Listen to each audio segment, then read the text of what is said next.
Dieu a une armée. Dieu a une armée qui se lève pour lui obéir.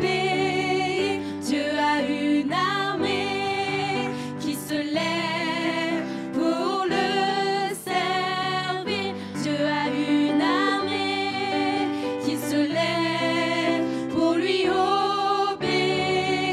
Dieu a une armée qui se lève pour le servir.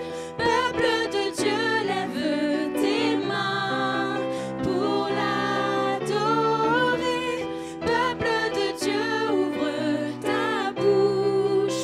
Dieu veut parler. C'est l'Esprit de Dieu qui l'amène, qui mène ses pas. C'est l'Esprit de Dieu qui l'entraîne au combat. Peuple de Dieu, lève tes mains pour l'adorer. Peuple de Dieu, ouvre ta bouche. Dieu veut parler. À l'agneau de Dieu soit la gloire dans les lieux très hauts. À l'agneau de Dieu la victoire. Vive notre héros. Peuple de Dieu, lève tes mains pour l'adorer. Peuple de Dieu, ouvre ta bouche. Dieu veut parler. Peuple de Dieu, lève tes mains pour l'adorer. Peuple de Dieu, ouvre ta bouche. Dieu veut parler.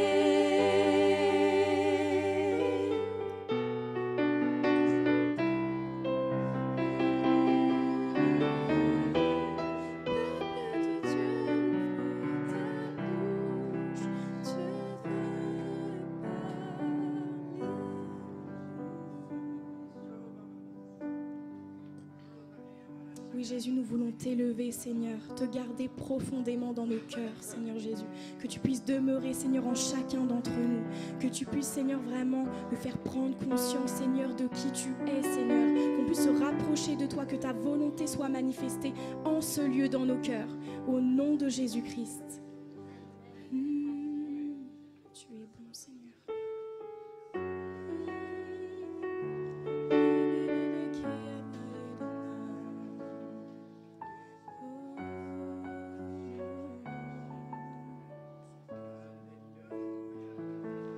Bien avant le chant qui créa l'univers, bien avant l'esprit qui planait sur la terre, bien avant que tu me formes de la poussière, Tu rêvais. tu rêvais du jour où tu pourrais m'aimer. Bien avant les premiers battements de mon cœur, bien avant que je m'éveille à ta douceur, bien avant toutes mes joies et mes douleurs, tu rêvais du jour où je pourrais t'aimer. Tu rêvais du jour où je pourrais t'aimer. Abba Père, je suis à toi.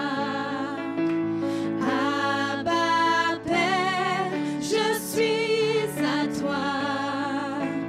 Abba Père, je suis à toi. Abba Père, je suis à toi. Bien avant que Jésus marche sur la terre, bien avant le Fils qui nous montre le Père, bien avant que les cieux sur moi soient ouverts, tu rêvais du jour où tu pourrais m'aimer. Bien avant que mon péché brise ton cœur, bien avant que coule le sang et la sueur, bien avant les clous, le froid et la douleur, tu rêvais du jour où je pourrais t'aimer. Tu rêvais du jour où je pourrais t'aimer. Abba Père, je suis à toi. Abba Père, je suis à toi. Abba Père, je suis à toi. Abba Père, je suis à toi. Abba Père,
Alléluia.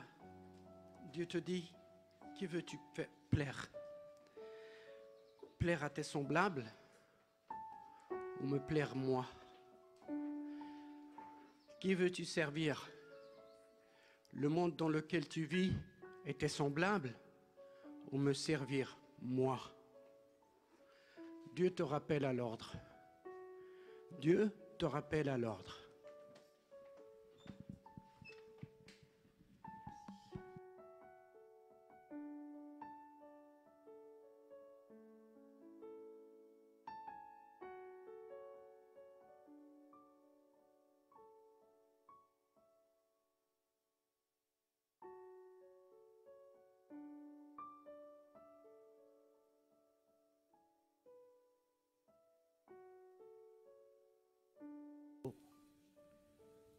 Désolé. Donc, je disais que nous allons prendre la Sainte Seine. Tous ceux qui sont baptisés par immersion, qui ont mis leur vie en règle avec Jésus, vous allez pouvoir vous lever et on va faire passer le pain et le vin. En attendant, je vais lire un passage.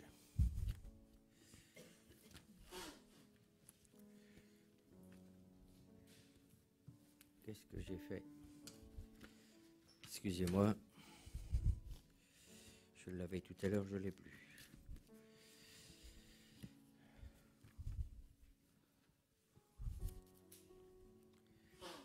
Alléluia.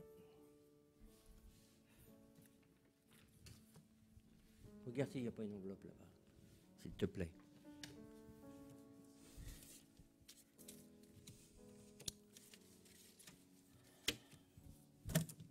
Non.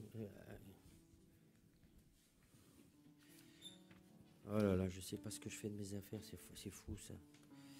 Bon, je sais que c'est dans Luc. Oui, c'est ça, merci. Je l'ai remis dans ma sacoche.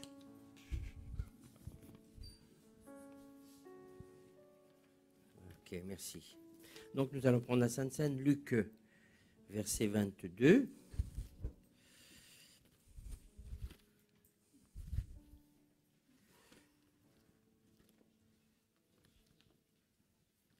J'ai beau tout préparer, je ne sais pas comment je me débrouille, mais...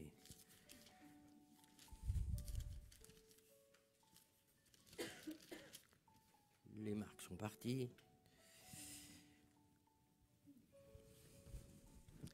Luc 22, verset 14. L'heure étant venue, il se mit à table et les apôtres avec lui, et il leur dit, « J'ai désiré vivement manger cette Pâque avec vous avant de souffrir. Car je vous le dis, je ne la mangerai plus jusqu'à ce qu'elle soit accomplie dans le royaume de Dieu. » Ayant pris une coupe et rendu grâce, il dit, « Prenez cette coupe et distribuez-la entre vous. Car je vous le dis, je ne boirai plus désormais du fruit de la vigne jusqu'à ce que le royaume de Dieu soit venu. » Ensuite, il prit du pain et après avoir rendu grâce, il le rompit et le donna en disant, « Ceci est mon corps qui est donné pour vous. Faites ceci en mémoire de moi. » Il prit de même la coupe après le souper et la leur donna en disant, « Cette coupe est la nouvelle alliance en mon sang qui est répandue pour vous. » Merci Seigneur de nous rappeler que dans la prise de la Sainte Seine, tu as donné ton corps, ton sang a coulé afin, Seigneur, de faire alliance avec nous. Nous voulons te remercier encore, Seigneur, cette alliance que tu fais par grâce. Merci encore, Jésus, de ton amour manifesté sur la croix pour chacun d'entre nous.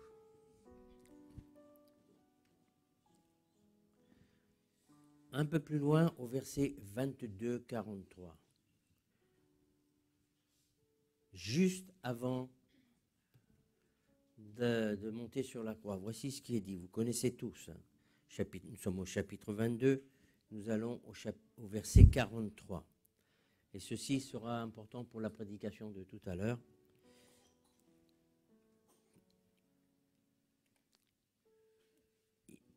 Verset 41, je vais le prendre avant.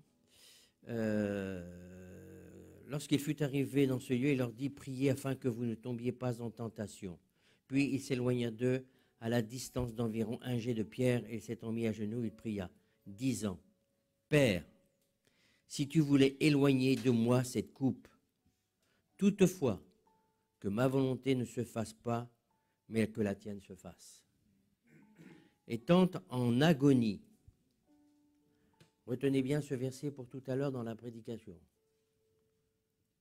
Étant en agonie,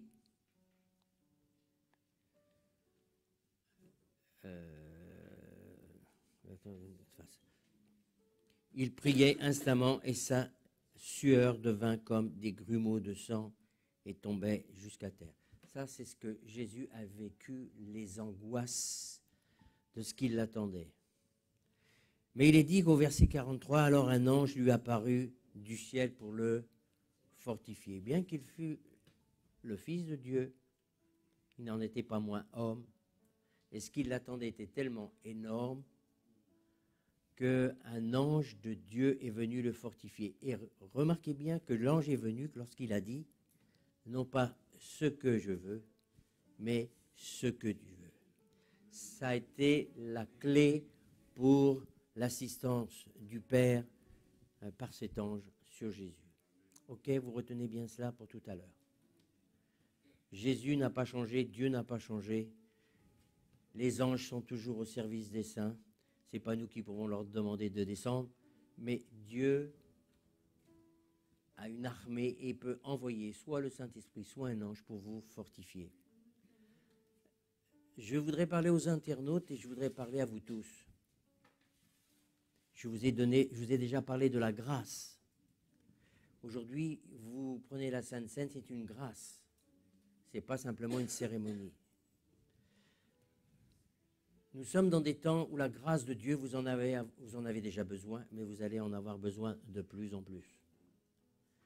Et la clé pour avoir la grâce, c'est d'accepter la situation, fût-elle très dure, et de dire, Seigneur, malgré cela, non pas ma volonté, mais ta volonté. Et c'est à ce moment-là, toujours, que Dieu intervient pour vous donner une force surnaturelle. Alors, pour le monde incrédule, pour eux, c'est des belles histoires ou c'est des contes de fées. Mais je crois que, oui, en tous les cas, moi je crois à tout ce que dit la parole de Dieu et des principes du royaume de Dieu. Et nous avons tous besoin, dans chacune de nos situations, de la grâce de Dieu. Donc rappelons-nous, lorsque nous allons prendre ce pain et ce vin, que c'est par grâce que vous avez le droit de commémorer. Pourquoi? Vous avez le droit, pourquoi? Parce que vous avez vraiment accepté Jésus. Vous avez dit non au monde, non au péché, et c'est par grâce que vous pouvez encore vous approcher de lui et vous rappeler ce qu'il a fait pour vous. On va se lever.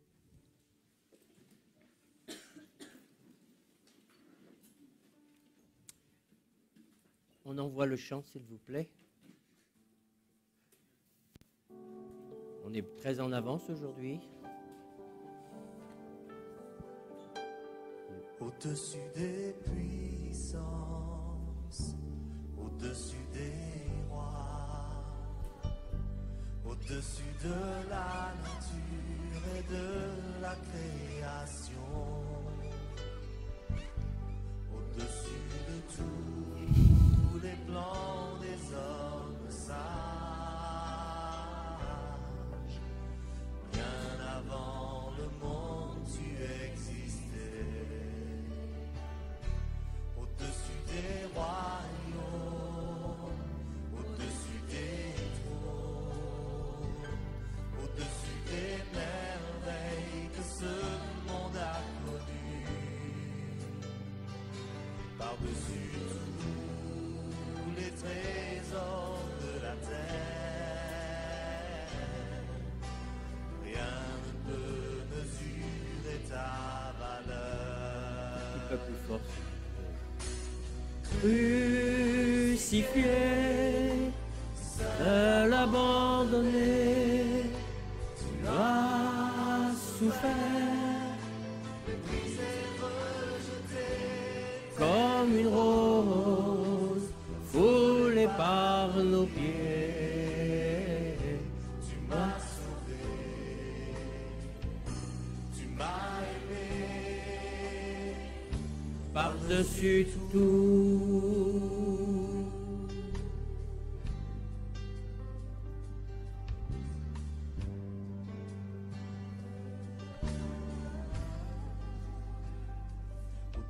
des puissances, au-dessus des rois, au-dessus de la nature et de la création,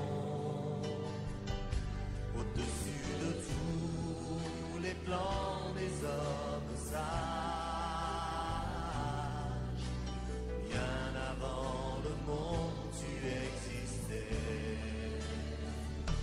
au-dessus des royaumes, au-dessus des trônes, au-dessus des merveilles que ce monde a connues, par-dessus tous les trésors de la terre. Au-dessus de tout cela, Rien ne peut mesurer ta valeur. rien ne peut résumer ton amour pour nous. Crucifié, seul abandonné, tu as souffert, Méprisé, rejeté, telle une rose. foulé par nos pieds. Tu m'as sauvé, tu m'as aimé, par-dessus tout. Crucifié, seul abandonné, tu as souffert, méprisé, rejeté, Telle une rose, foulé par nos pieds. Tu m'as sauvé, tu m'as m'as aimé par-dessus. dessus tout. Prenons le pain, prenons le vin. Remercions Dieu pour le Fils qu'il nous a donné. Son seul Fils.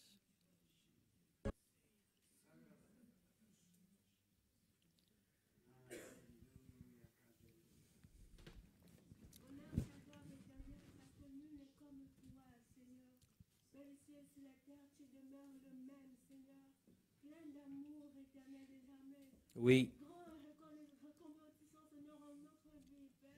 C'est pourquoi je t'adore ce matin.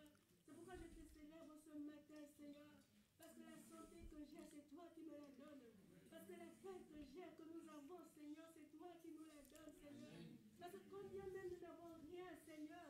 Seigneur, tu nous donnes, Seigneur, tu nous donnes, Seigneur, ce que nous devons avoir, le minimum que nous devons avoir, Seigneur. C'est pourquoi mon âme te loue ce matin. C'est pourquoi mon âme te célèbre ce matin, Seigneur. Et nous prions encore que, oh Dieu, que davantage tu nous fortifies dans ta maison, que davantage que tu mets en notre cœur, Seigneur, la disponibilité, Seigneur, la volonté de toujours te servir, Seigneur, avec plein d'amour, Seigneur. Merci pour ta grâce, Seigneur, jour après jour dans nos vies, au nom de Jésus. Amen. Amen. Amen. S'il y a quelqu'un encore qui veut, avec ces mots, pouvoir remercier le Seigneur, qu'il le fasse maintenant. Nos mots sont plus petits, Seigneur, pour exprimer notre reconnaissance envers toi. Parce que si nous nous trouvons ici ce matin, c'est puisque tu as parlé. Car chez toi, quand tu dis, la chose existe. Et tout à l'heure, tu viens de nous ramener à ce repas où tu as offert encore plus de temps et où tu avais laissé cette recommandation. Vous ferez ceci en mémoire de moi. Seigneur Jésus, prenons tous les fardeaux qui pèsent en nous et dont toi seul tu ne cesses de nous les ôter un à un. Nous voici donc pour te rendre des actions de grâce. Parce que nul parmi nous ne savait qu'aujourd'hui, à ce moment, on devait se retrouver ici pour poser cet acte en ta main. Et nous te disons déjà merci, étant placés sur la base de la foi en Christ, dont tu es le promoteur, que au travers de cela, tous nos fardeaux sont déjà ôtés. À toi seul soit l'honneur et la gloire. parce que tu as payé le prix pour le rachat de nos vies. Merci Seigneur Jésus. Merci. Amen. Amen. J'entends mon pianiste là qui est en train de jouer quelque chose. Ça vous dit peut-être rien ce chant? Moi, je vais le chanter. Hein? Tu veux bien? C'est un vieux chant. Magnifique est le Seigneur. Vous connaissez? Il y en a beaucoup qui le connaissent. Magnifique est le Seigneur. Alors, vous connaissez? Tout mon cœur pour chanter Dieu. Magnifique est le Seigneur. Alléluia, alléluia. Que puissance, honneur et gloire reviennent au Dieu trois fois saint, aujourd'hui et à jamais. Alléluia, alléluia. On va le reprendre. Il y en a beaucoup qui ne le connaissent pas, hein, mais c'est des vieux chants qu'on ne chante plus. Magnifique est le Seigneur, de mon cœur pour chanter Dieu. Magnifique est le Seigneur. Alléluia, alléluia. Que puissance, honneur et gloire reviennent au Dieu trois fois saint, aujourd'hui et à jamais. Alléluia. Bon, ça y est, je vois que ça rentre une dernière fois. Magnifique est le Seigneur. Magnifique est le Seigneur. Alléluia, alléluia. Que puissance, honneur et gloire reviennent au Dieu trois fois saint, aujourd'hui à jamais. Alléluia, alléluia. À lui revient toute la gloire, la puissance, l'honneur. Le Dieu trois fois saint qui vous a purifié, qui m'a purifié sur la croix.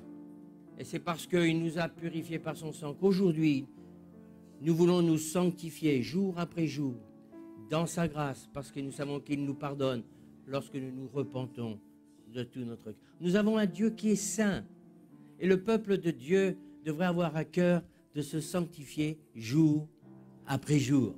Amen. C'est comme ça que nous rendons gloire à Dieu. Bien, on va s'asseoir. Comme vous le voyez, il y a beaucoup de manquants. Alors les manquants, déjà, il y a toute une partie de la jeunesse qui n'est pas là, qui est partie pour la convention jeunesse. Et il y a d'autres qui sont partis parce que c'est la fête de la Toussaint.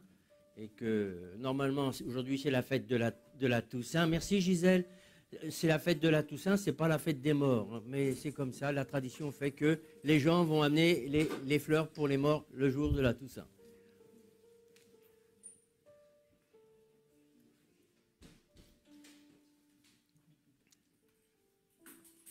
Merci. Merci Gisèle. Voilà, les préados s'en vont. Bien, est-ce que, une petite information, un petit sondage, qui hier a regardé chez lui, il y a une information qui est passée, alors je vous pose la question, on va voir si vous retenez. Est-ce qu'il y a des gens qui ont regardé chez eux l'émission en direct pour l'Église persécutée? Qui est-ce qui a regardé? Tu as regardé chez toi? C'est bien. Bien. Vous savez combien nous étions? Nous étions 11, je crois. Tu me reprends si je me trompe. 10 avec les enfants. Je ne vous dis pas que quelque part, en moi, je me dis, mais j'espère qu'ils étaient devant leur poste, mais je m'aperçois que non. Je ne suis pas là pour vous faire la morale, mais ça dénote quand même quelque chose. En tous les cas, nous avons vu les témoignages d'un pasteur algérien. Il y avait l'Algérie. Beaucoup sur l'Algérie, sur les églises fermées, sur ce qu'ils vivaient. On a eu sur... tu regardes, mais tu n'étais pas là. L'Irak, merci, sur l'Irak. Et l'Asie centrale, l'Ouzbékistan, le Tadjikistan et tous ces pays-là qui sont difficiles à prononcer. Donc, à cet effet, je ne vais pas développer, mais sachez que je ne sais pas si c'est la semaine prochaine ou dans 15 jours, parce que Martine n'a pas réussi à sortir les feuilles. Vous savez que tous les ans, nous faisons un culte qu'on appelle le culte pour l'Église persécutée. C'est-à-dire que nous faisons un avec les frères, les sœurs qui sont persécutés pour le nom de Jésus. Donc si ce n'est pas ce dimanche qui vient, ce sera l'autre. Désolé, je ne peux pas vous donner plus d'informations, étant donné qu'on n'arrive pas à sortir le programme. À cet effet, je vous le demande déjà de mettre de côté une offrande, je ne parle pas de la dîme, d'une offrande pour nos frères et nos sœurs persécutés. OK ? Donc il disait par exemple, quand vous êtes chrétien dans ces pays-là, les enfants ne peuvent pas aller à l'école, ou ils sont obligés d'apprendre l'islam, ils sont obligés de réciter les prières, ou parce que c'est en général, c'était que des pays où règne l'islam. Et puis on fait tout pour qu'ils ne travaillent plus, ce qui fait qu'ils n'ont plus rien, ils n'ont pas le choix, ou mourir de faim, ou se convertir. Hein, vous n'en êtes pas là. Hein. Donc c'est pour ça que quand nous faisons des offrandes, on n'est pas là pour faire le bol, mais comprenons que nous avons des frères et des sœurs que s'ils n'ont pas l'assistance de cet organisme qui s'appelle Porte Ouverte, à laquelle on va envoyer tous nos dons, eh bien ça va servir notamment à ça. OK ? C'est pas, comme je dis toujours, c'est pas une obligation, mais c'est fortement recommandé. Hein. C'est comme pour des parents, il est fortement recommandé de leur donner à manger. Qu'est-ce que j'avais d'autre ? Donc, les jeunes, comme vous avez vu, il y a une grande partie des jeunes. Et nous sommes une église où la jeunesse est en force. Il y en a encore ici. Ils ne sont pas partis. Pour X raisons, ça, c'est pas, à la limite, c'est pas mon problème. C'est, comme vous le savez, c'est Kenny, pasteur adjoint maintenant, qui pas d'aujourd'hui, qui est déjà en charge de la jeunesse. Donc cette année, il y avait très peu de monde. Je crois qu'on disait était 12. Alors je rappelle à toute la communauté que quand les jeunes partent, l'église, c'est-à-dire vous, la caisse de l'église, on paye l'hôtel. Le moins cher possible, c'est sûr. Mais les jeunes n'ont que 15 € à mettre pour aller à cette convention. Tout le restant, c'est l'église qui prend en charge. Ceci dit, j'aurai donc le commentaire de mon ami Kenny quand il va revenir, comment ça s'est passé. Nous avons la Sainte Seine, c'est fait. Les anniversaires. Alors, Baraka Itan. Bon, Baraka Itan n'est pas là. Donc il y a 13 ans, hein, c'est ça. 13 ans. Tu souhaiteras un bon anniversaire à Itan. Marilyn, elle est là, ma Marilyn, elle est où? Oh, lève-toi. Ah, elle est la seule, là. Est-ce qu'il y a quelqu'un pour qui c'est son anniversaire que je n'aurais pas les donner? Non? Alors, notre sœur Marilyn, je donne ton âge? Oui, c'est un honneur, 62 ans. Ouais, allez. Tu restes debout, tu restes debout. On va te bénir, on va tous se lever. On va tous se lever.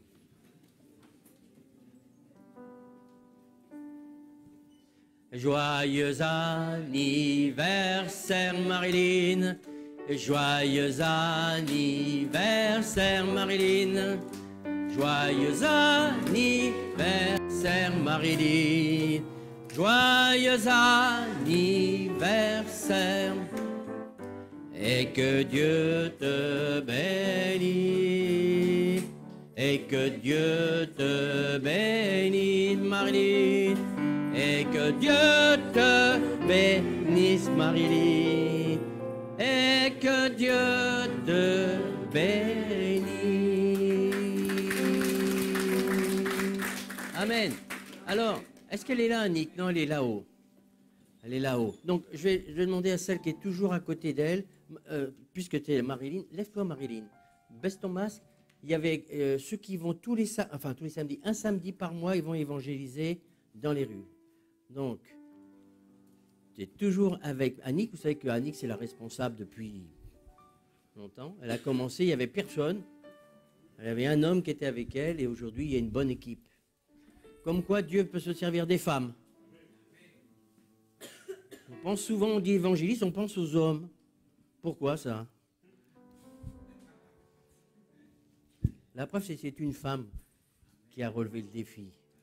Alors, est-ce que tu peux nous dire en quelques mots comment ça s'est passé pour toi? Tu étais avec Annick? Elle était toujours avec elle alors. Ah. J'étais avec Annick hier. Bon, on n'a pas eu grand monde, Oui. puisque tous ceux qu'on a rencontrés, c'était des convertis déjà. Ah mince. Avec Annick. Voilà, il y en a deux.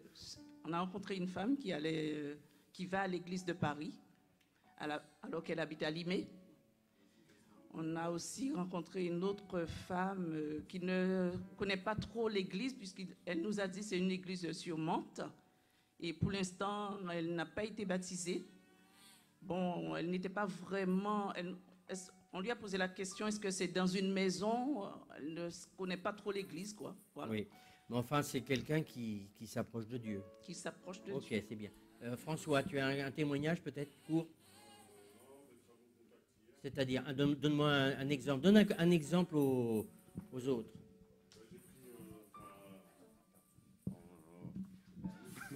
Comme on est en avance, j'en profite. Hein.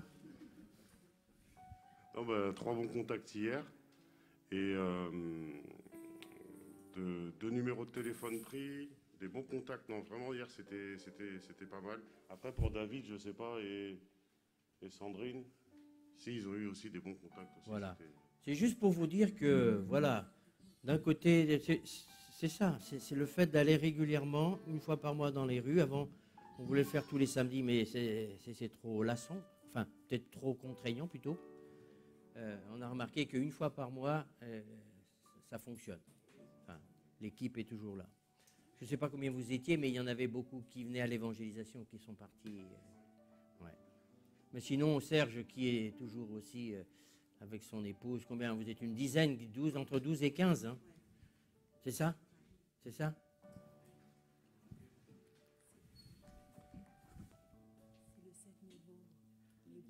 Oui, je sais. Non, ça, je le sais, mais comme je n'ai pas les papiers, je vais peut-être le faire la semaine d'après. Oui, je sais que normalement, c'est la semaine prochaine, mais c'est trop court, il n'y a pas de... Merci. On n'est pas à la semaine près. Oui, c'est vrai que on me montre pour que le culte de l'église persécutée, normalement, c'est dimanche prochain. Mais si ce n'est pas dimanche prochain, on le fera le dimanche d'après. Ça n'a aucune importance. Amen. Ce qui est important, c'est que vous puissiez être motivés dans vos cœurs déjà pour prier. Tous les mardis, on prie pour l'église persécutée. Tous les mardis, on prie pour les rétrogrades. Tous les mardis, on prie pour les couples en difficulté. Tous les mardis. Tous les mardis, on prie pour les perdus. Et si on n'a pas cette compassion dans le cœur, c'est sûr, c'est barbant de venir le mardi pour prier pour tous ces gens-là. Mais quand on a la compassion des âmes, comme Jésus avait la compassion, eh bien, c'est plus une corvée. Donc, je crois que j'ai fait toutes les annonces.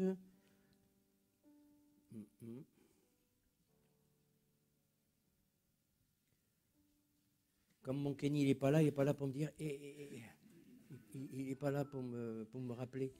Qu'est-ce que j'ai rien oublié? Oui, on va prier pour Hicham qui a très très très mal aux dents. Vous savez que pour qu'il vienne pas aux réunions, il faut que vraiment il soit mal. Hein.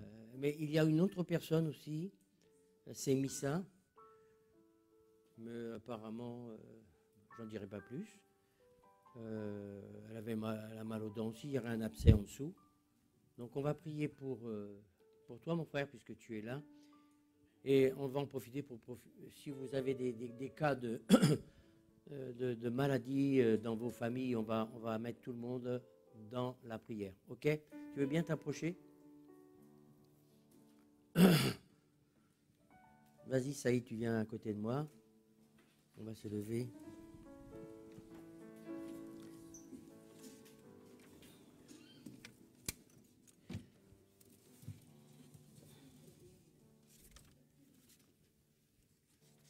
Bon, on va imposer les mains. Comme d'habitude. Je vous dis, aujourd'hui, c'est le jour où je cherche tout. Pourtant, tout est là. Allez, là, c'est bon. Tiens, enlève-moi ça. Donc, c'est notre ami Hicham qui a demandé la prière, donc parce qu'il souffre. Hein. On se dirait, oh, bah, mal dedans, il faut prendre des cachets. Oui, mais quand tu prends des cachets, tu as toujours mal. En tous les cas, il va chez le dentiste mardi. Dans sa grâce, on va demander à Dieu, dans sa grâce et sa toute-puissance, parce que nous avons foi dans sa parole et parce que nous avons de la compassion pour ceux qui souffrent. Donc, on va faire l'onction d'huile et la prière de la foi sauvera le malade. Ok, tiens, un petit peu d'huile. Donc, je mets l'ancien et moi-même. Vas-y. Saïd, vas-y. Moi, je vais parler pendant 3 quarts d'heure, là. Mais je suis avec toi. Amen. Seigneur, merci pour ta grâce. Merci, Seigneur, pour ta présence au milieu de nous, Seigneur. Merci pour ta présence dans la vie de cet homme, Seigneur, ton serviteur, Seigneur. Père, que ton esprit descende maintenant et qu'il le touche. Que toute douleur disparaisse maintenant dans le nom puissant de Jésus-Christ. Seigneur, ta parole nous le dit. Si tu ordonnes à cette montagne de se jeter dans la mer, par la foi, ça va se faire. Ben, Père, nous prions, Seigneur, et nous croyons en toi, Seigneur, et par la foi, Seigneur, nous refusons ces douleurs dentaires maintenant dans le nom puissant de Jésus-Christ. Que ce soit pour mon frère comme pour ma sœur Missa, Seigneur. Nous prions aussi pour elle, Seigneur, par la même occasion, Seigneur. Dans le nom puissant de Jésus-Christ, tu agis, Père. Tu agis et tu agis puissamment. Nous avons foi en toi. Nous croyons en toi, Seigneur. Et nous croyons que tu vas le faire parce que tu es le Dieu de l'impossible, Seigneur. Tu es le Dieu qui guérit. Tu n'es pas venu pour nous donner les maladies, mais au contraire pour nous les arracher, Seigneur. Dans le nom puissant de ton Fils Jésus-Christ. Proclamons ton sang, Seigneur, qui a coulé à la croix sur Hicham maintenant, dans le nom puissant de Jésus. Amen. Dans le nom puissant Amen. de Jésus. C'était de quel côté? Alléluia. Hein? Alléluia. Alléluia. À droite. Alléluia. Alors, je vais poser juste une question. À la suite de la prière, il y a une différence, il n'y a pas de différence? Ouais. Oui, mais sans appuyer dessus. Est-ce que tu as toujours mal? Non. Non. Seigneur, merci dans ta grâce. Ta grâce. Tu fais grâce à ton enfant maintenant. Dans le nom de Jésus. Amen. Amen. Amen. Alléluia.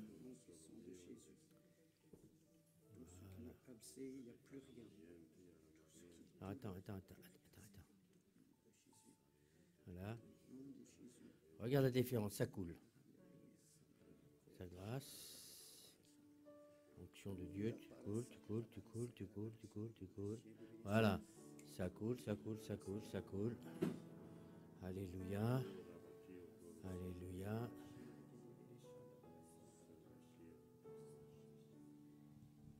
Regarde la différence. Déjà, c'est déjà commencé, mais là, qu'est-ce que ça dit? Tu ne sens plus rien. Voilà. C'est l'onction de Dieu qui passe. Bien.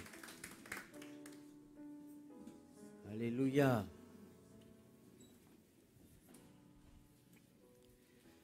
Oui, alors je vous disais que ce message, vous avez eu le message, première partie la semaine dernière, c'est que la grâce... Moi, j'ai oublié complètement. Vas-y. On va faire passer... Pendant ce temps-là, je vais faire un petit résumé de la semaine dernière. La semaine dernière, j'ai parlé de la grâce. Qu'est-ce que c'est que la grâce? C'est quelque chose qu'on ne mérite pas, mais que Dieu déverse dans ta vie, dans ma vie. Tu as été sauvé par grâce. Tout simplement parce que tu as accepté. Tu as été humble pour reconnaître que tu étais un pécheur, tu avais besoin de te repentir et tu as été sauvé par grâce. J'avais dit que la grâce, c'est pour toutes les promesses de Dieu. Même la guérison divine, c'est une grâce. Même s'il y a des promesses, c'est une grâce. On ne mérite rien. Mais Dieu a donné sa parole, il fait des promesses. Vous avez été baptisés pour beaucoup dans la puissance du Saint-Esprit, c'est par grâce. Ce n'est pas parce que vous étiez devenus des super saints et parce que vous aimiez Dieu, vous aviez soif et surtout vous avez eu foi dans ses promesses.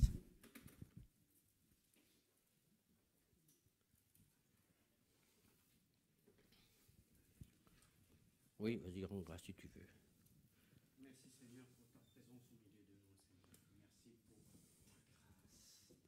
Alléluia. Seigneur, nous voulons vraiment faire ta volonté et pas la nôtre, Seigneur. Merci de bénir, Seigneur, ces dîmes et ces offrandes, Seigneur, de les faire fructifier, Seigneur. Pas pour nous, Seigneur, mais pour ton royaume, Seigneur. Parce que, Seigneur, notre principal, Seigneur, principe, c'est ton royaume, te servir, de faire fructifier ton royaume dans ce monde. Amen. Dès le départ de ma prédication de dimanche dernier, je disais que Dieu veut vous faire triompher dans chaque situation. C'est beau de le dire, mais il faut le croire. Surtout quand tout va mal. Et c'est là que Dieu, quand il voit notre attitude d'humilité, qu'on ne peut rien faire de plus et rien faire de moins, si ce n'est que nous attendre à ce qu'il vienne nous fortifier. Mon frère, ma sœur, il y a des grandes déclarations, mais entre les grandes déclarations et la foi dans ce que Dieu dit, c'est une autre affaire. Surtout dans ce que je vais vous prêcher, c'est la grâce dans la souffrance. Quel est l'être humain qui peut dire « moi je ne souffre jamais, j'ai jamais de problème » quel que soit le genre de souffrance. La souffrance reste la souffrance. Oui. Donc c'est quelque chose que j'ai eu besoin, que j'ai encore besoin et que j'aurai encore besoin d'une dose de la grâce de Dieu dans mes propres situations. Je ne vais pas vous parler de mes situations, je vous parle de votre situation. Et ne vous comparez pas à l'autre. Souvent on dit « ah ben moi, vous ne savez pas ce que je suis en train de vivre ». Bah oui, l'autre, il a du mal à s'imaginer, hein, même s'il l'a entendu. La souffrance reste la souffrance. Il est dit que Jésus, lui, il était un homme habitué à la souffrance. Ésaïe 53, homme habitué. Vous savez, la souffrance, c'est parce que vous êtes confronté à la souffrance et vous allez être vainqueur, que la prochaine souffrance, vous allez être encore plus que vainqueur. Vous pouvez me dire un amen là-dessus, je ne sais pas. Enfin, j'espère que vous êtes d'accord avec ça. En tous les cas, il vaut mieux être d'accord avec cela parce que je vous plains. Vous allez devoir affronter les situations avec votre propre force.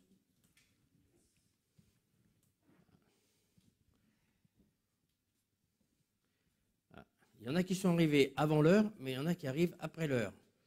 Ils n'ont pas mis les pendules à l'heure. Ok, c'est pas grave. Il n'y a pas mort d'homme.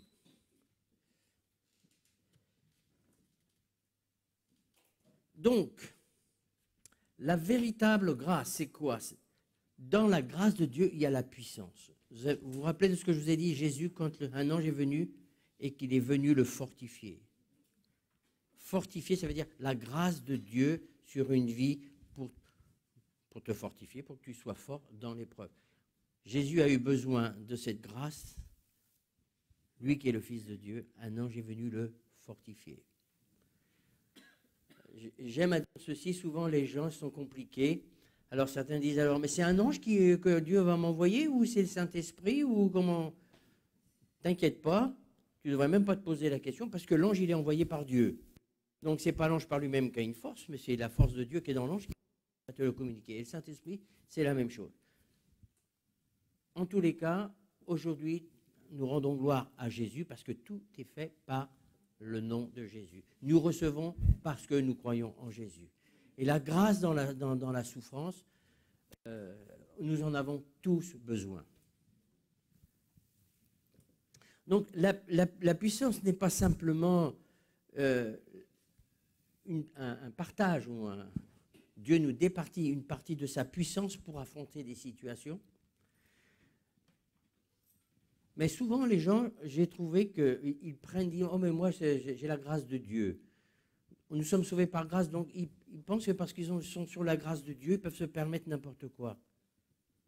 La grâce de Dieu, ce n'est pas une couverture pour faire n'importe quoi. Alors, la grâce de Dieu, ce n'est pas parce que vous êtes sous la grâce de Dieu que vous pouvez vivre n'importe comment. Malheureusement, il y a un certain nombre de chrétiens, parce que c'est les chrétiens qui peuvent parler comme ça, pour les non-croyants, ça c'est, ils ne comprennent rien à ce que je suis en train de dire. Ce dont je parle aujourd'hui, c'est pour des chrétiens. Mais ceux qui ne sont pas chrétiens vont pouvoir bénéficier de la grâce de Dieu en acceptant Jésus et qui va leur donner cette capacité qu'ils n'ont pas pour tous les aspects de leur vie que vous allez devoir traverser. Alors, évidemment, je suis parmi les plus vieux ici, je crois même que je suis le plus... Non, c'est à chaque fois, c'est Gitane qui est la plus ancienne. Mais nous avons déjà passé un certain nombre d'épreuves, de souffrances, mais même si vous êtes jeune, vous allez rentrer dans le processus. Hein. Les souffrances d'aujourd'hui, ce n'est pas les souffrances de demain, et ce n'est pas toujours les mêmes. Donc, il vaut mieux comprendre et croire que Dieu va pouvoir vous donner sa capacité pour affronter la souffrance. Je répète, vous devez croire qu'à un moment donné, vous ne pouvez pas aller plus loin et que vous avez besoin que Dieu vous donne sa capacité pour franchir cette étape. C'est pour ça que l'humilité est très importante. Je sais que je me résume, mais que l'humilité est très, très, très importante. Je connais même des chrétiens qui pensent qu'eux, ils vont y arriver de toute manière, parce qu'ils sont tellement spirituels, eux, ils vont y arriver. Ça veut dire, même si Dieu n'est pas là, je peux m'en sortir. Alors, il ne faut pas tomber dans les deux extrêmes, vous voyez. Ceux qui pensent qu'ils n'ont rien à faire, et puis que Dieu doit tout faire, non. Vous, ce que vous devez faire, c'est avoir foi dans ce que Dieu dit dans sa parole. Je continue. Cette grâce de Dieu, c'est la puissance qui vous est communiquée. Vous avez besoin de cette puissance pour traverser cette épreuve et cette souffrance. Qu'elle soit physique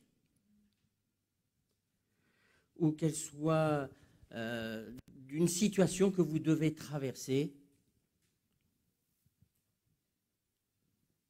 afin que cette situation ou cette maladie ne vous détruise pas. Vous détruise dans votre foi, surtout quand on ne voit pas la situation évoluer ou qu'on ne voit pas la maladie évoluer dans le bon sens. Donc je parle à tout le monde là et tout le monde comprend ce que je suis en train de dire. Oui, vous êtes tous confrontés. Et c'est là le grand dilemme, notre grande bataille.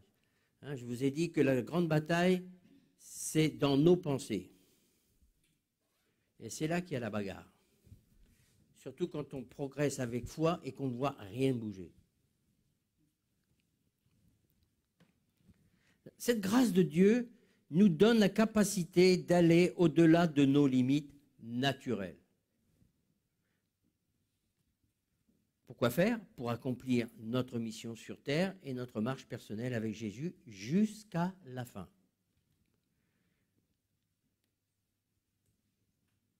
Jésus a été jusqu'à la fin. Les apôtres ont été jusqu'à la fin. Et ils ont souffert. Si vous êtes de ceux qui lisaient votre Bible, vous savez que Jésus a souffert toute forme de souffrance. Et la pire, c'était à la croix. En plus, on lui a craché dessus. Et en plus, hein. Mais il a été jusqu'à la fin. En tant que fils de Dieu, homme, il a eu besoin de la force qui vient d'en haut, en tant qu'homme. Ça semble un peu... J'espère que vous comprenez ce que je suis en train de vous dire. Bien qu'il fût le Fils de Dieu, il a appris par la souffrance. Vous connaissez? Là, ça me vient comme ça, je ne sais même pas où ça se situe. Je crois que ça doit être dans l'Épître aux Hébreux. Bien qu'il fût le Fils de Dieu, il a appris par la souffrance. à se soumettre et à obéir jusqu'à la fin. Mon frère, ma soeur, mon ami, quel que soit ton âge, les circonstances de la vie, elles sont ce qu'elles sont.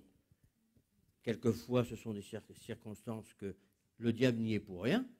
Hein, souvent on dit c'est le diable qui, c'est le diable qui. C'est pas toujours le diable. Hein. Mais le diable, je me répète encore une fois, le diable va utiliser des situations pour te décourager, pour te couper, pour en fin de compte tu abandonnes. Et pourquoi pas, s'il pouvait le faire, vous commenciez à maudire même le nom de Jésus.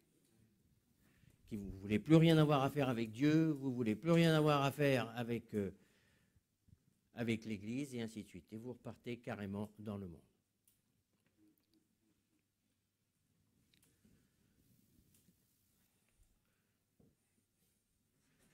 Un des aspects majeurs de cette mission est que nous nous démarquions, que vous vous démarquiez. J'ai écouté un petit peu par Internet ce qui se disait chez les jeunes. Ça va un petit peu dans ce sens. On disait à la jeunesse, le peu que j'ai entendu, qu'ils devaient rallumer le feu, que beaucoup s'étaient plus ou moins éteints. Le monde grignote dans sa manière de penser. Ça rentre dans nos têtes, ça rentre dans nos vies, ça dilue, puis le feu pour Dieu, il s'éteint. On peut avoir été rempli du Saint-Esprit, avoir été un homme, une femme rempli du feu de Dieu et être complètement éteint aujourd'hui. Allô? Obligatoirement, c'est parce qu'il y a des choses qui ont pris et qui ont grignoté dans nos vies, dans nos cœurs. Un des aspects majeurs de cette mission est que vous vous démarquiez comme disciples de Jésus dans ce monde, afin que Dieu soit glorifié par vos vies et que son royaume s'agrandisse. Comment? Point d'interrogation. Eh bien, une des choses qui va faire que vous allez vous démarquer du monde, c'est la manière dont vous réagissez au niveau de l'épreuve et au niveau de la souffrance. Je ne vais pas le répéter. Tout le monde a bien entendu? Un chrétien, il n'est pas normal qu'un chrétien souffre. Il n'est pas anormal même que des fois les chrétiens soient découragés. Mais que les gens restent dans le découragement et dans, comment dirais-je, le découragement. Il n'y a pas d'autre mot, le découragement. En tant que chrétien, moi-même et vous, nous ne sommes pas enclins à accepter les confrontations. C'est une souffrance d'avoir des confrontations. Confrontation avec son mari, confrontation avec ses enfants, confrontation avec je ne sais pas qui. Des confrontations.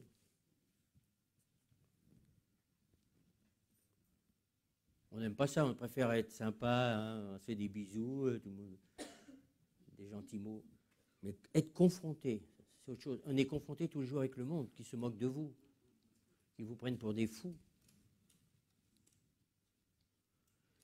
Les batailles de la vie, grosso modo, les souffrances, les épreuves diverses. Alors j'ai mis d'autres mots, les trahisons. Alors pour les jeunes, des fois trahis par leur amoureux ou leur amoureuse. Les maris qui souffrent de comment dirais-je, des trahisons de leurs femmes, de leurs enfants, je me répète.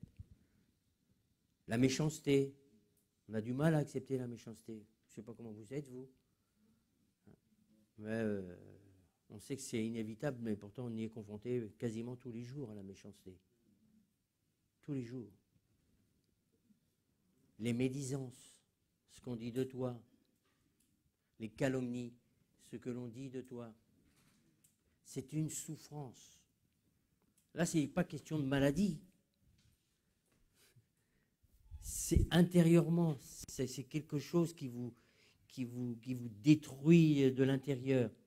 Et donc, si nous n'avons pas compris que nous devons être armés pour toutes ces choses-là, ben ça va vous détruire petit à petit feu. Allô? Petit à petit. Si vous ne réagissez pas, ça va vous détruire petit à petit. Si on décide de ne pas pardonner, malgré que l'autre il est encore en train de continuer, eh bien, c'est-à-dire qu'il y a une bagarre à l'intérieur, mais si vous continuez comme ça, même si l'autre ne change pas, vous allez avoir la victoire à l'intérieur, ici et là. La paix de Dieu. Vous connaissez la paix de Dieu? Mais on peut la perdre, la paix de Dieu. En tant que pasteur, je suis confronté beaucoup avec ce qui se passe dans les couples. Il y a des femmes qui souffrent en silence, parmi vous, parmi nous, et parmi beaucoup le peuple de Dieu. Beaucoup souffrent. Beaucoup d'hommes souffrent de l'attitude de leurs femmes et ainsi de suite. Beaucoup souffrent de leur attitude de leurs enfants. Ou des fois, c'est le tout conjugué, alors comme ça, c'est la totale, quoi. Plus ce que l'on vit à l'extérieur. Mes amis, je vous le dis, je ne l'ai pas fait exprès, mais quand j'ai vu tous les trucs qui s'alignaient d'une source, d'une autre source, j'ai dit, ah, ça c'est vraiment la pensée de Dieu aujourd'hui. Quand nous avons entendu, et quand j'ai entendu les témoignages hier de l'Église persécutée, je me suis dit, merci Seigneur, encore, ça a été mon message. Parce que la souffrance, si vous souffrez, eh bien là, je peux vous dire que c'est multiplié par 1000.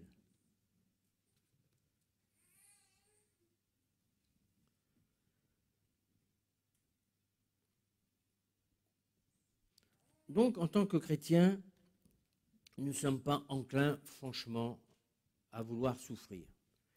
Celui qui dit qu'il aime la souffrance, ben, je ne sais pas, je ne vais pas vous dire d'aller en psychiatrie, mais on n'aime pas souffrir. On n'aime pas souffrir. Et pourtant, nous devons assimiler en nous que la souffrance est inévitable. La souffrance est inévitable. Souvent, je parle avec des chrétiens, avec des pasteurs, tout ça, et quand j'entends le type d'évangile que l'on dilue aujourd'hui, c'est toujours le moi, la satisfaction de moi, mon bonheur, mes projets, tout ça. Mais on ne parle jamais de l'évangile que Jésus nous a annoncé, à savoir, il nous avertit qu'on allait nous persécuter, qu'on dirait plein de choses, qu'on allait devoir souffrir, que nos propres familles allaient nous rejeter. C'est bizarre. On ne pense, sans faire très très attention, enfin moi je fais attention, mais quand j'entends les messages, c'est toujours pour ton petit bonheur. Ton bonheur, ton bonheur, ton bonheur. Ta prospérité, devenir un homme très très ou une femme très très très rempli de la puissance de Dieu et ainsi de suite. Ne soyons pas des masos, mais prenons conscience que la souffrance, c'est quelque chose que vous vivez déjà. Et nous allons vivre, pas besoin d'être prophète pour dire ça, nous allons vivre des temps, mes amis, ça se voit déjà dans notre propre pays, où tout est anti-Dieu. C'est dit très subtilement, mais tout est anti-Dieu, surtout anti-Jésus. Dieu, ça ne gêne pas trop, mais anti-Jésus, alors là,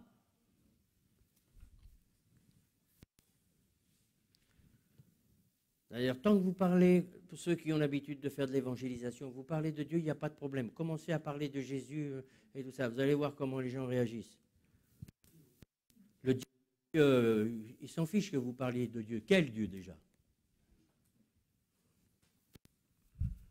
Le diable déteste qu'on annonce l'évangile.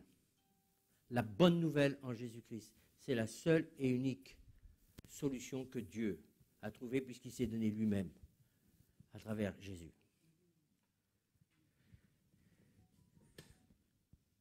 Sachez que Satan et toute son armée ne va pas rester les bras croisés devant votre vie.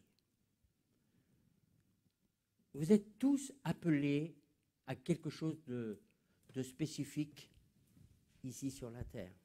Je vais au risque de me répéter encore une fois.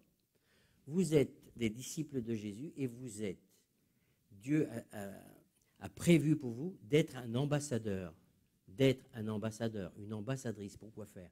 Pour refléter la personne de Jésus et pour annoncer la bonne nouvelle à ceux qui vont, malgré leur gentillesse et tout ce que vous voulez, en enfer.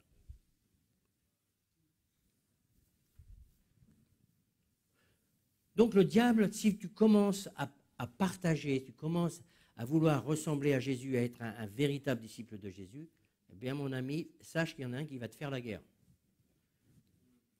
Il va tout utiliser pour te décourager, pour t'empêcher d'être un caillou dans sa chaussure.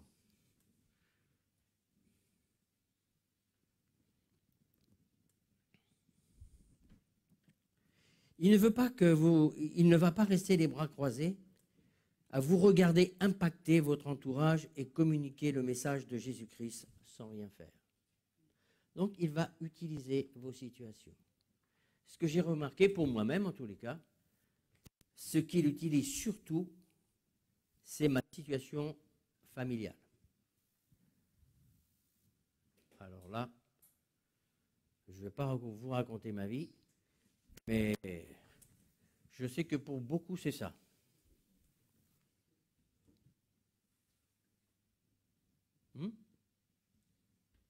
Les couples, par exemple. Il va tout faire pour te décourager, en fin de compte, tu n'es plus à cœur de témoigner, de prier, de louer Dieu, parce que tu es trop lourd là-dedans. Et vous avez remarqué, quand on est trop lourd, quand ça ne va pas, on n'a plus du tout envie de louer Dieu. Est-ce que vous avez remarqué? Mais c'est pour les pasteurs, c'est pareil. Hein?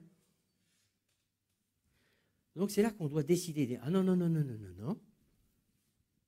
Je te louerai de toutes les manières. Le cœur lourd. Alors certains me disent, mais c'est de l'hypocrisie. Non, ce n'est pas de l'hypocrisie. Parce que tu sais que tu es lourd. Tu sais que ça te charge là. Mais tu décides je louerai mon Dieu malgré tout. Ce n'est pas de l'hypocrisie. C'est le diable qui veut te faire croire que c'est de l'hypocrisie. Ce n'est pas de l'hypocrisie. C'est comme pour pardonner. Tu es un hypocrite, regarde, tu dis que tu pardonnes, mais en fin de compte, là mais tu as décidé de. Ne vous laissez pas berner là, ici. Le diable, lui, sait comment vous manipuler par des pensées. Parce que ça, ce n'est pas les pensées de Dieu. Donc, je peux louer mon Dieu, même quand je suis très lourd. Et quand ça va très, très mal, moi, j'ai compris une chose. J'ai demandé à mon Dieu que là-dedans, c'est trop lourd, qu'il enlève la charge à l'intérieur. Alors là, on arrive dans le monde surnaturel. Parce que ta tête te dit, oui, mais regarde, ça ne change pas. Mais tu sais que la situation est là, comme pour Jésus. Et Jésus va être réenflammé, en tous les cas, comment dirais-je, être beaucoup plus fortifié pour aller jusqu'au bout. Je ne pense pas qu'il devait porter sa croix en disant « Alléluia, merci pour la croix ». Non. Donne-moi ta capacité de. Vous m'entendez là? Est-ce que vous m'entendez? Donne-moi ta capacité. Je souffre, je ne vois pas. Mais donne-moi ta capacité là, parce que là, je ne peux plus. Là, je ne peux plus. Humainement, eh ben, c'est quand tu es comme cela. Et c'est un pasteur qui vous parle. Et souvent, les pasteurs n'osent pas dire des choses comme ça, parce qu'ils vont dire, mais qu'est-ce qu'ils vont dire? Ben, sachez que les pasteurs, c'est la même chose, et je dirais même c'est pire. Parce que je dis toujours, c'est multiplié par...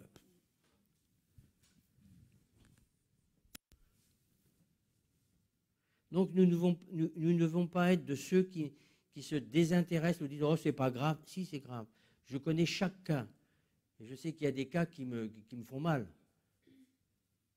De tout à chacun. Je vous regarde tous, je peux vous regarder tous.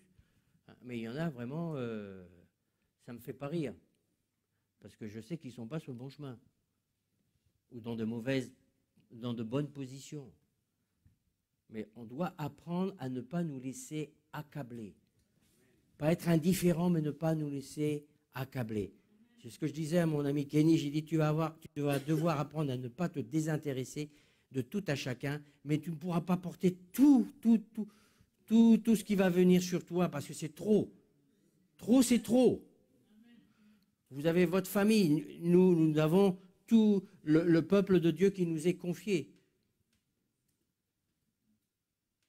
Et si on n'apprend pas à dire à Dieu, là, c'est trop, aide-moi. Ah, là, je ne peux pas le porter, ça, c'est trop. 1, 2, 3. Vous savez, quand c'est 1, ça va, mais quand c'est des... Donc, c'est possible. C'est pour ça que je suis quelqu'un qui prêche quelque chose qui vous dit, c'est possible. Parce que Dieu le dit et vous devez le vivre. Vous devez le vivre. Et croire que c'est possible parce que la Bible l'enseigne, tout simplement. Il va tout faire pour vous décourager, vous stopper, je regarde l'heure, et si possible vous détruire d'une manière ou d'une autre. Le diable. Même si ce n'est pas lui qui a fait la situation, il va se servir de cette situation pour te détruire, te décourager. Vous êtes dans une guerre, mes amis, on est dans une guerre spirituelle. Et c'est là que l'on voit, je m'adresse quand même à des chrétiens, des disciples, on voit ce qui se passe aujourd'hui dans le monde. Vous avez soit l'islamisme, l'islam, ou vous avez soit le communisme le plus dur qui fait la guerre au peuple de Dieu.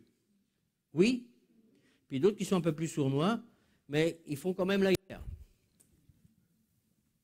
Le diable sait qu'il n'a plus beaucoup de temps devant lui. Ce qu'il a, ben il les a, ce n'est pas un problème.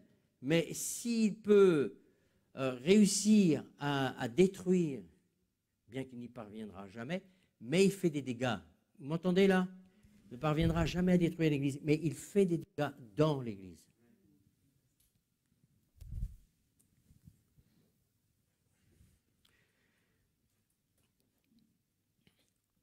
Nous sommes dans une guerre profonde. Le disciple d'aujourd'hui, ça doit devenir un soldat, pas simplement un disciple, mais un soldat. Un soldat.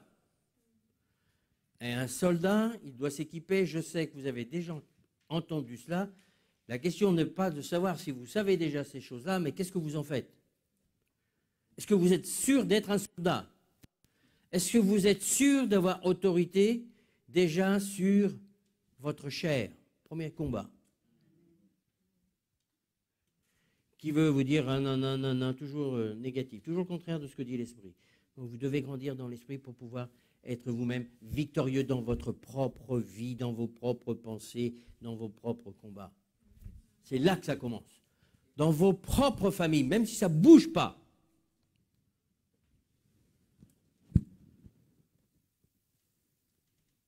Donc, devenir des soldats de Dieu qui vont savoir se servir de l'épée de l'Esprit. Et pour cela, vous le savez, mais est-ce que vous le faites? La parole de Dieu, se servir de la parole de Dieu, elle dit ça, donc je la proclame devant mes propres difficultés. Je proclame que je suis sous la grâce de Dieu. Je reviens à ce que je dis. Ce n'est pas le tout de le dire, il faut le croire. Dieu, tu vas me donner une grâce spéciale pour que j'aille jusqu'au bout. Il vous fait une grâce spéciale, même pour commencer quelque chose. Il faut en être sûr, si c'est dans le plan de Dieu. La grâce de Dieu, c'est la puissance de Dieu qui est en vous et qui est sur vous. Paul exhorte Timothée, son fils spirituel, dans 2 Timothée 2, du verset 1 au verset 3. Et moi, je voudrais vous exhorter comme Paul a exhorté son second Timothée. Toi donc, mon enfant, vous donc, mes enfants, fortifiez-vous, fortifie-toi dans quoi? Dans la grâce de Dieu qui est en Jésus-Christ. Elle n'était pas dans Paul, elle n'est pas dans le pasteur, elle est en Jésus-Christ. Et ce que tu as entendu de moi, ce que vous avez entendu de moi, je fais une transposition, en présence de beaucoup de témoins, confie-le à des hommes fidèles, qui soient capables de l'enseigner aussi à d'autres. Ça, c'est une des choses qu'on doit faire dans l'Église, c'est que le pasteur doit déceler les hommes et les femmes, comment il est dit? fidèle. Et fidèle comment? Fidèle dans toutes les situations. C'est quand tu vois quelqu'un, malgré ce qu'il est en train de vivre, il est toujours fidèle. Ça, c'est quelqu'un à qui tu vas pouvoir confier quelque chose. Allô? C'est pas celui qui fait des grandes déclarations, hein, ou qui veut paraître très spirituel. Ce que tu as entendu de moi en présence de beaucoup de témoins, confie-le à des hommes fidèles qui soient capables de l'enseigner aussi à d'autres. Souffre avec moi. Souffrez avec moi. Souffrez avec ma cause, pas la mienne. Souffre avec moi comme un bon soldat de qui? De mon enfant, fortifie-toi dans la grâce. Je recommence. Ok. Je voudrais également vous exhorter. Toi donc, mon enfant, fortifie-toi dans la grâce. Souffre avec moi comme un bon soldat. Donc un soldat, ce n'est pas quelqu'un qui reste stoïque, qui seulement se prend des coups. Aujourd'hui, l'Église de Jésus-Christ, ça doit être une armée. Ça doit être des agneaux. Il doit être des agneaux à la fois, mais aussi des guerriers.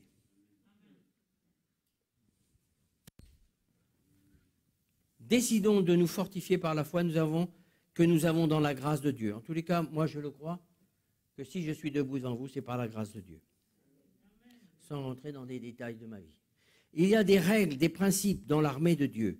Il nous faut persévérer comme un soldat, un athlète, et c'est à force d'entraînement que ces choses vont se faire. On croit que dans la vie, il y a des comment dirais-je, des épreuves, des douleurs, et puis vous allez être vainqueur là-dessus. Et la prochaine fois, vous aurez une autre. Vous en aurez d'autres. Je sais que je vous l'ai déjà dit, pareil, c'est que moi je pensais qu'avec ce que j'ai vécu là, maintenant c'était terminé, j'ai atteint le summum. Non, non, non, non, tu vas souffrir jusqu'à la fin, mon ami. Mais tu dois gagner bataille après bataille. Bataille après bataille.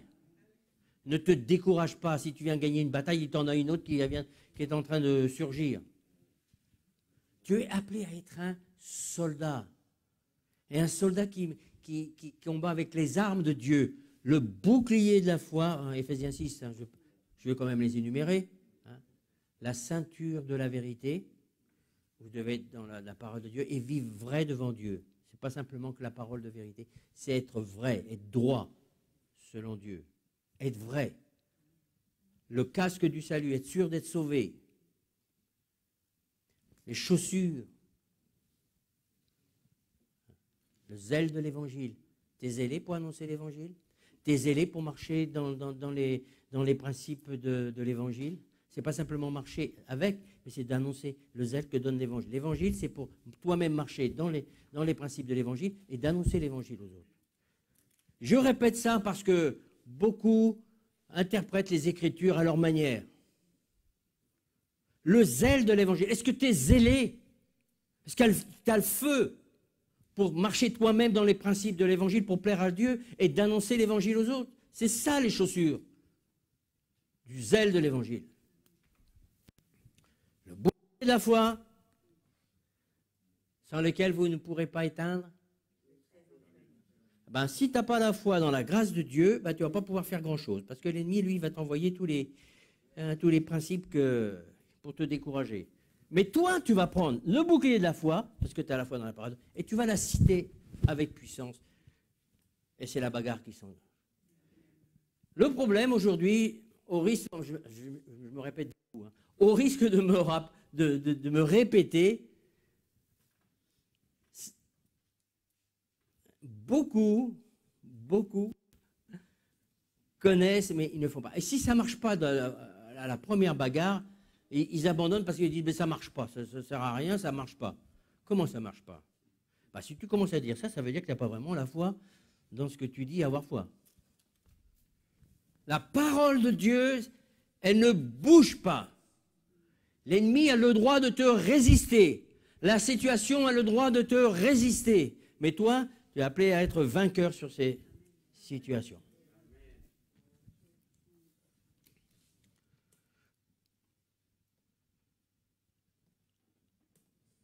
Ou l'on dira, c'est injuste ce que je vis, pourquoi Dieu n'intervient pas dans ce que je suis en train de souffrir? Alors, on est en train de... Nous devons changer notre façon d'aborder la souffrance et censé comme de penser et parler comme Dieu parle. En effet, voilà ce que déclare la parole de Dieu dans Philippiens 1, verset 29. C'est Paul qui parle.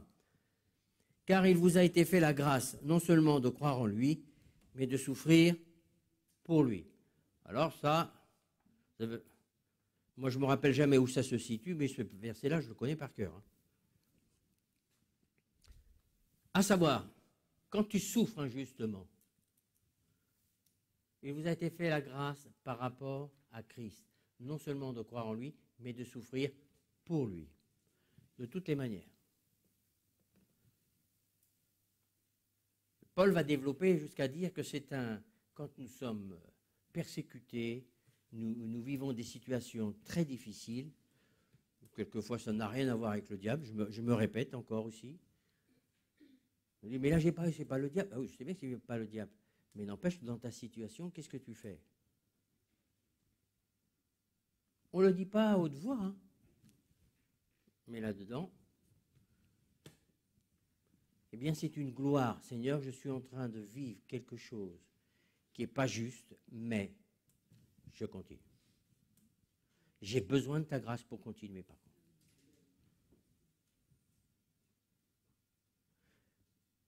C'est un honneur de souffrir pour Christ.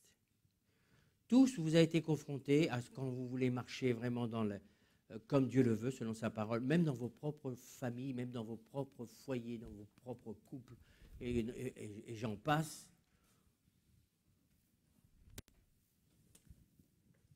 On vous critique. On vous dit des paroles pas sympas.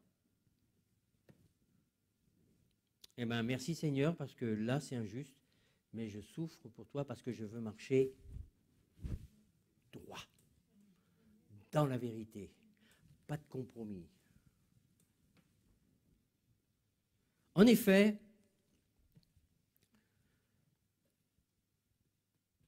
l'apôtre Paul avait compris qu'il devait être armé à souffrir, puisque son maître lui-même était habitué à la souffrance. Ça devrait nous suffire, ça. Ésaïe 53, verset 3, il est dit qu'il était homme de douleur, habitué à la...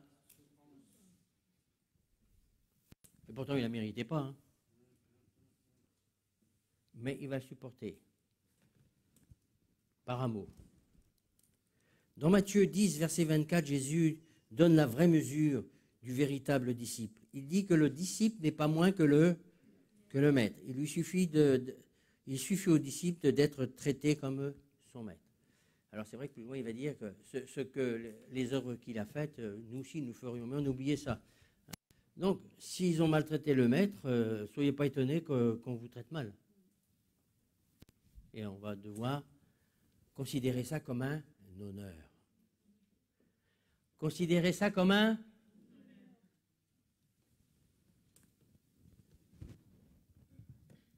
On ne vit plus de la même manière. Enfin, on n'appréhende pas les choses de la même manière. 1 Pierre 4, verset 13, il est dit, ça va encore plus loin, réjouissez-vous. Alors ça, je n'ai pas réussi à le faire encore. Mais je sais que je devrais me réjouir. Réjouissez-vous au contraire de la part que vous avez aux souffrances de Christ. Quand on vous persécute, quand nos frères sont persécutés, en fin de compte, ce n'est pas qu'il manque quelque chose aux souffrances de Jésus, mais en tant que disciples, nous vivons les mêmes choses. Et c'est la lumière qui est en train d'exprimer ce qu'elle est, dans les ténèbres. Tous nos frères en Irak, en Syrie, je vois en Afghanistan, même s'ils ne sont pas beaucoup, tout ce qu'ils vivent, ça apporte la gloire de Dieu dans cet endroit. Vous avez tous appris à l'école, hein, les premiers siècles de la persécution, plus on tuait les chrétiens, et eux, ils étaient mangés, ça devait être horrible, hein. Je ne sais pas, je n'ai jamais essayé, mais mangés par des lions, crucifiés, brûlés sur des torches, et ainsi de suite. Et pour eux, ils avaient compris que c'était un honneur. Je ne crois pas qu'ils y allaient. Si, il devait y avoir une grâce spéciale. Vous avez tous été à l'école? Oui. Eh bien, on apprend ça. Moi, à mon époque, on apprenait ça.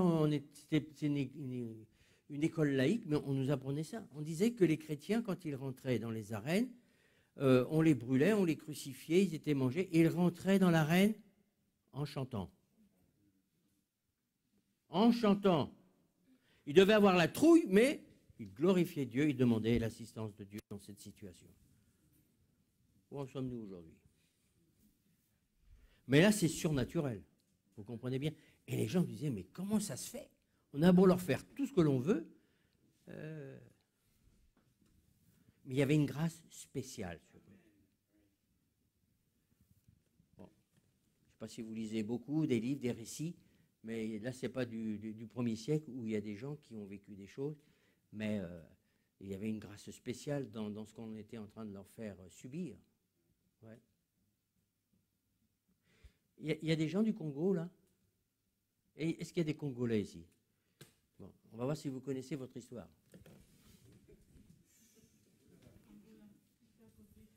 Non, non. Hein? Juste à côté. L'Angola? Au Congo, il y a un homme, je ne me rappelle plus trop du nom, il s'appelait Simon, je ne sais plus comment.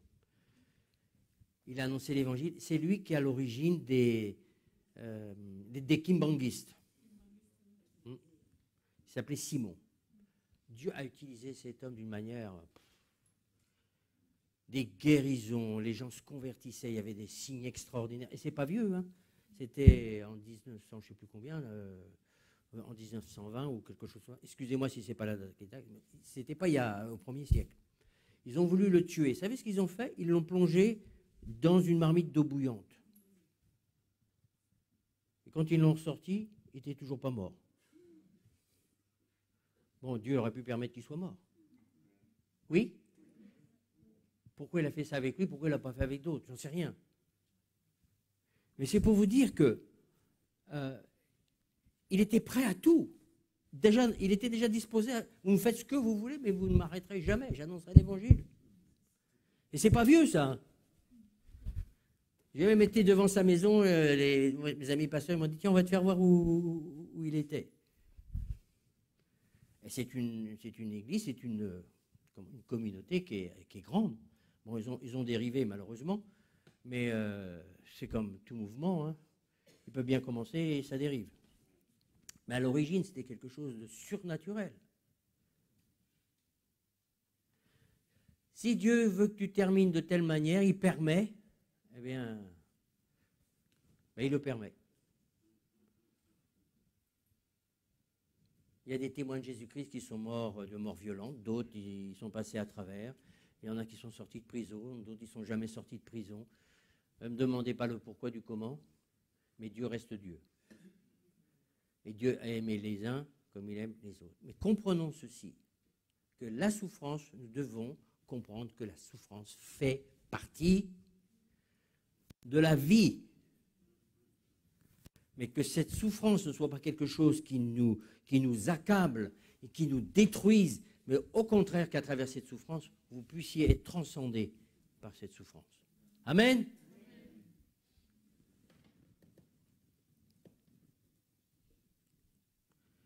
Paul, encore, au Colossiens 1, verset 24, il dit, je me réjouis, non, je viens de le dire, pardon, je me réjouis ce qui manque aux souffrances de Christ, et c'était de souffrir pour, aujourd'hui aussi pour l'Église, pas simplement ma petite personne, mais souffrir pour l'Église et pour le monde qui se perd. La conclusion, la gloire de Dieu sera sur vous. 1 Pierre 4, verset 14, normalement, c'est ça? 1 Pierre 4, verset 14. Ça, c'est ça. Que nul de vous, en effet, ne souffre comme un meurtrier, un voleur ou un malfaiteur. C'est celui-là. Réjouissez-vous au contraire, voilà, de la part que vous avez aux souffrances de Christ. Quand vous souffrez, tous nos frères que nous avons vus, ils font part, comme Jésus, des souffrances. Ainsi, soyez dans l'allégresse lorsque sa gloire apparaîtra. Comme Jésus a souffert, eh bien, ne trouvez pas anormal de souffrir. Ne réclamez pas la souffrance, ne vous faites pas du mal, mais quand la souffrance arrive, eh bien, il faut savoir l'affronter. Si vous êtes outragé pour le nom de Jésus-Christ, vous êtes heureux parce que l'esprit de gloire, l'esprit de Dieu repose sur vous. Moi, c'est mon verset favori. Un de mes versets favoris.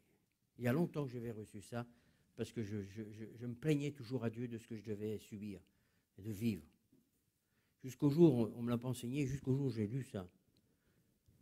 J'ai dit, donc quand je suis en train de vivre tout ça c'est injuste, j'ai rien fait pour, c'est injuste, donc si j'accepte cela et que je me comporte comme un véritable disciple de Jésus, il est dit que ta gloire repose sur moi. Donc, si ta gloire repose sur toi, ma sœur, mon frère, eh bien, il va te donner sa grâce. Dans cette grâce, il y a la puissance, parce qu'elle repose sur toi. Donc, il y a toujours le fait comment tu réagis. OK? Rappelez-vous à la Sainte Seine. Comment? Alors, l'autre, c'est combien celui-là? Excuse-moi. 1 Pierre 4, oui, c'est ça. 1 Pierre 4. Verset 14. Vous êtes heureux parce que l'Esprit de Dieu. 2 Corinthiens 1, 5, 7. Et je crois que j'en ai terminé. Si vous avez part à quoi?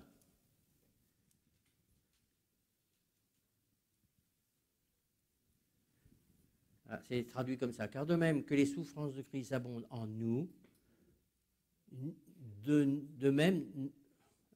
Attends. C'est par... Là, c'est devenu plus gros, du coup, je suis perdu. Si nous sommes affligés, c'est pour votre consolation et pour votre salut. Donc, l'apôtre Paul acceptait la souffrance pour pouvoir être un instrument de consolation pour les autres. Oui?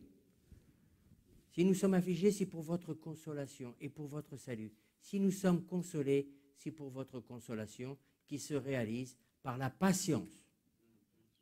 Alors, on pourrait le mettre en rouge, là. Qui se réalise comment? Par la patience à supporter les mêmes souffrances que nous endurons. De même que nous avons cette capacité déjà pour endurer les souffrances que Jésus a endurées, parce que nous sommes ses disciples, et quand ça devient trop fort, il va donner cette capacité qui se réalise par la patience. À supporter les mêmes souffrances que nous-mêmes nous endurons. Et notre espérance à votre égard, mon espérance à votre égard, est ferme, parce que nous savons, je sais que si vous avez part aux souffrances, vous avez part aussi à la... Vous avez part à la... Vous voyez, tout ça, ça s'emboîte. Quand nous sommes fondés sur les Écritures, nous devons croire que Jésus nous a envoyé le Consolateur. La consolation vient parce que vous croyez aux Écritures, et parce que vous croyez aux Écritures, c'est à ce moment-là que le Consolateur, il fait sa part. Allô?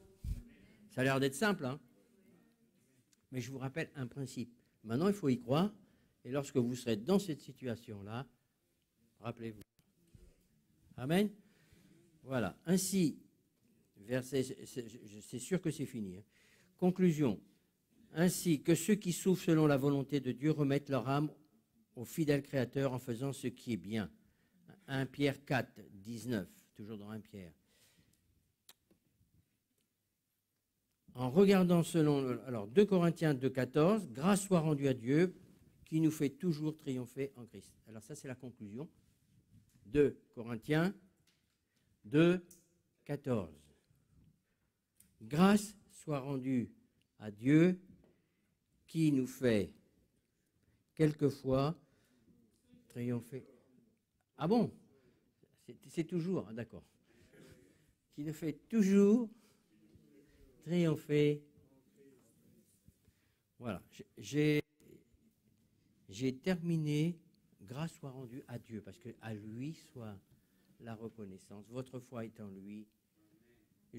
Vraiment, en tant que pasteur, mon cœur, c'est que vous puissiez bien garder ça, parce que toute votre vie, vous entendez, toute votre vie, vous allez être confronté à ça. Et c'est là que l'on voit des chrétiens plus que vainqueurs, et ceux qui sont un peu de temps en temps vainqueurs et puis bien souvent à terre. Donc ceci, c'est un processus de combat. Alors, soyez des guerriers, mais dans le bon sens. Soyez des soldats. Et un soldat, je ne connais pas de soldat qui combat sans prendre des coups. Mais un soldat, dans sa tête et dans son cœur, il ne va pas pour perdre, il va pour... Un soldat, il va pour... Et on est plus que vainqueur parce que c'est Jésus, c'est lui le grand général, et c'est lui qui a été vainqueur. Collons à lui, croyons c'est lui le plus que vainqueur, et Satan, même s'il fait des dégâts, et même s'il a une certaine puissance, c'est lui qui est sous nos pieds. Je crois que c'est cette nuit, je pensais quelque chose, je ne sais pas quand je vais vous raconter ça, mais j'ai vécu des expériences justement avec tous des forces des ténèbres, et je dis que le peuple de Dieu est un peu, comment dirais-je, léger. Je dirais même très léger. Et excusez-moi pour ceux qui m'écoutent sur Internet, il y a des principes que même dans les églises, on ne croit même pas. Terrible. Alors, je ne sais pas quand est-ce que je vais vous prêcher ça, mais c'est cette pensée.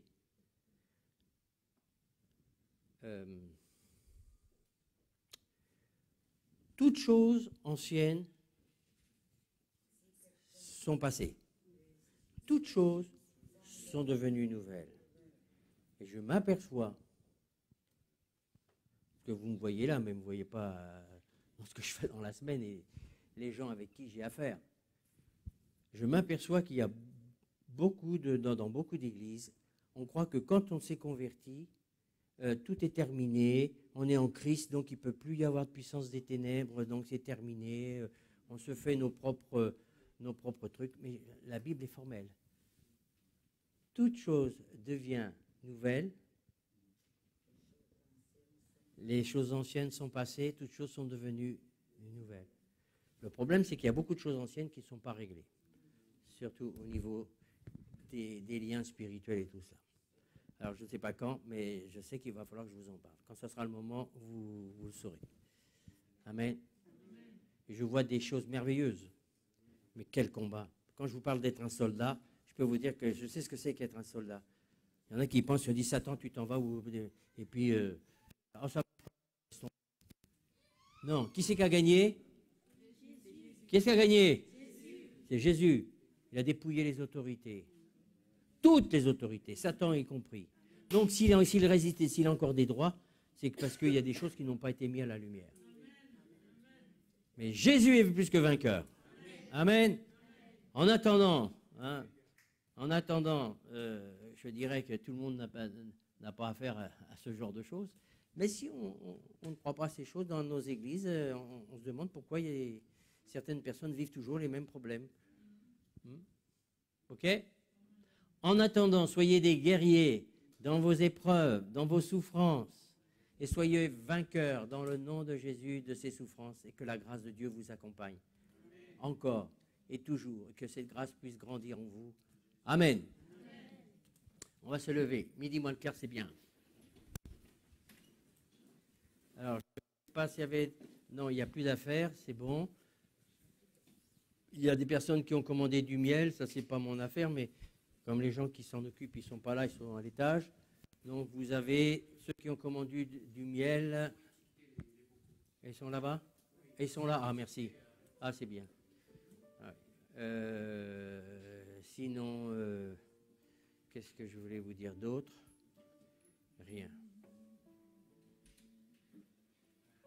Allez, vaillants guerriers.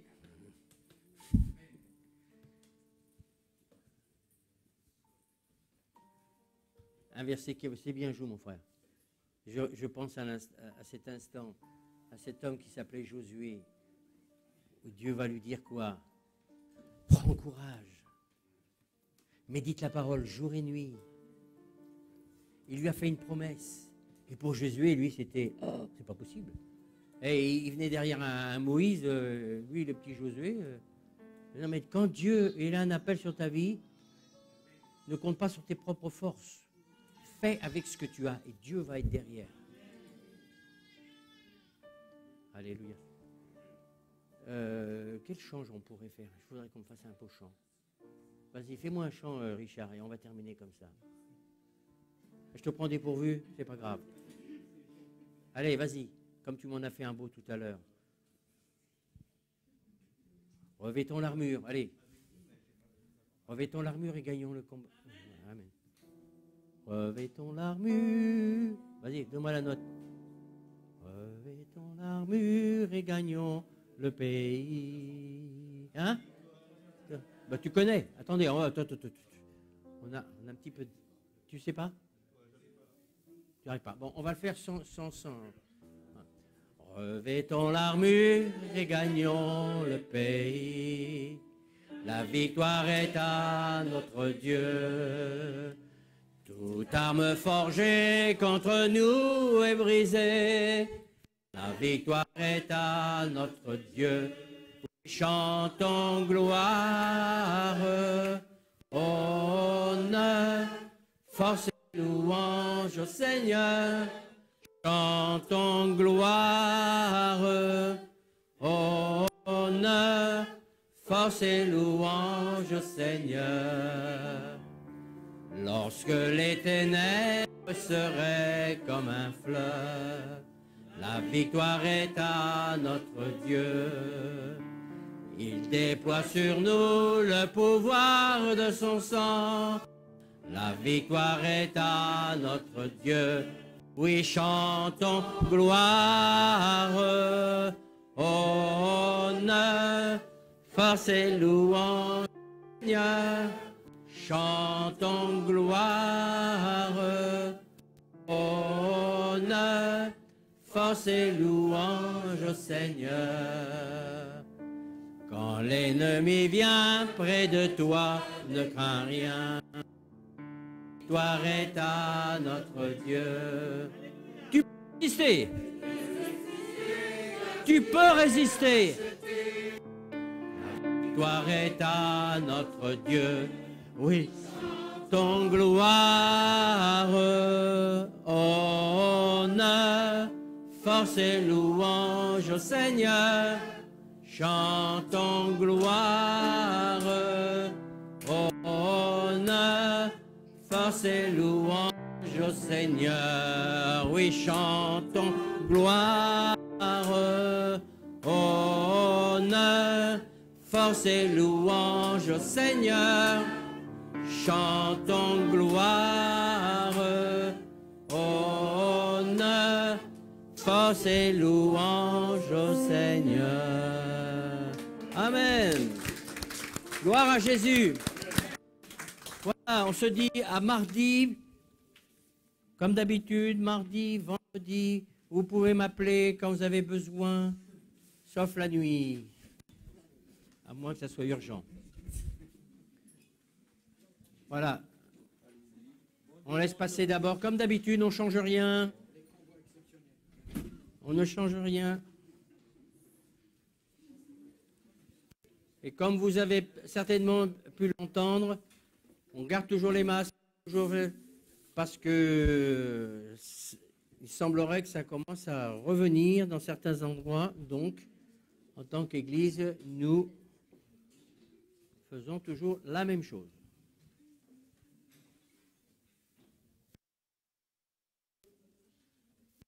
Alléluia. Avec Covid ou sans Covid, gloire à Dieu. La salle bébête. Salut, famille Arnoton, femme. Salut, salut. Voilà.